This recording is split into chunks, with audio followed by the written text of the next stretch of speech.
Hey, this is Chef Nick, and today we're going to be talking cauliflower steaks. I'm sure you're aware you've seen cauliflower on menus everywhere. It's exploded in the last couple of years, but I'm going to show you how to cut the steaks, what to do with the byproducts of it, and also to incorporate lots of flavor.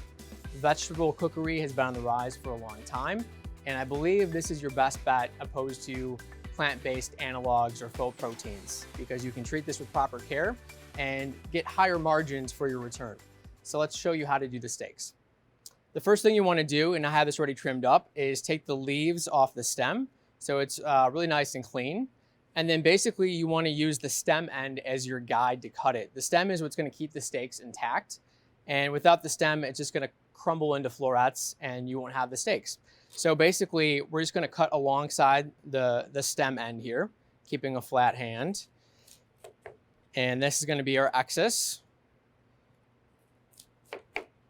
And then what you're going to have is basically one fat piece here that you can cut into two pieces if you're careful enough. And this would be your two steaks. And so you don't get a lot of steaks, obviously, out of one head of cauliflower, but you have to figure out ways to utilize the byproduct. So a couple things you can do. One would be taking these pieces, right, and putting in a food processor to make cauliflower rice, which is super simple. And it's something that we're going to incorporate into this dish today. Or would be breaking these up into florets, right? And putting this somewhere else on a menu as a side component or a vegetable, maybe with a separate entree. But this you can charge more money for calling it a steak and making that more the focal part of the dish. And then use these other pieces somewhere else throughout your menu. But that's the good way to be able to utilize it. So what we're going to do now is just very simply put salt and pepper on these and some oil, and then we're going to take it to the grill. And we're just going to let this go for about 2 to 3 minutes on each side just to mark them. And then we're going to apply a glaze and throw it in the oven to finish. And I'm going to go ahead and apply this glaze. So this is just a little bit of, I'll call it mole spices. We'll talk about that further at the plate up. A little bit of honey and lime juice. And this will give it some color and also caramelize onto the cauliflower. And this will go right in the oven and bake on as well. Okay, so now we have our cauliflower steaks out of the oven. They have a nice char on it. They've got that caramelization from the glaze that we applied. So as I alluded to, the glaze was really simply, these are what I'm calling mole spices. So it's chilies and some aromatic spices. There's some almond in there. Some things you would find typically in kind of a mole from Hispanic cuisine. And that's in there with the honey and lime. And we just quickly sauteed some of the cauliflower rice to incorporate that byproduct into that dish to reuse it and repurpose it.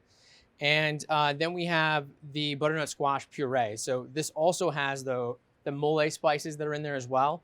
And it's got a little bit of cream, chicken stock, roasted garlic, and onion, and some aromatics. And that recipe is a part of this, so you can download that as well. And so it's all about this vegetable cookery, right? All coming together here in unification to make this wonderful dish. So the first thing we need to do is put this down. And I'm just going to let this kind of go from one side to the other side here. Like that. And then we're going to go ahead and add our cauliflower steaks. I'm just going to put 2 of these down here, one on top of each other. And then to kind of finish this and as a garnish, we've got a little bit of Parmesan cheese. You could use cotija cheese if you wanted to, but this grated on a microplane will make a nice kind of cloud of Parmesan cheese.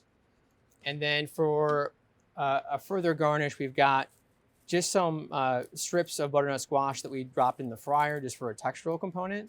It'll add some height as well. Got that. And then if you wanted to, you could throw some more cilantro leaves down just for more color.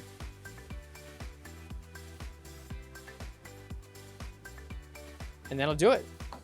And there you have your cauliflower steaks.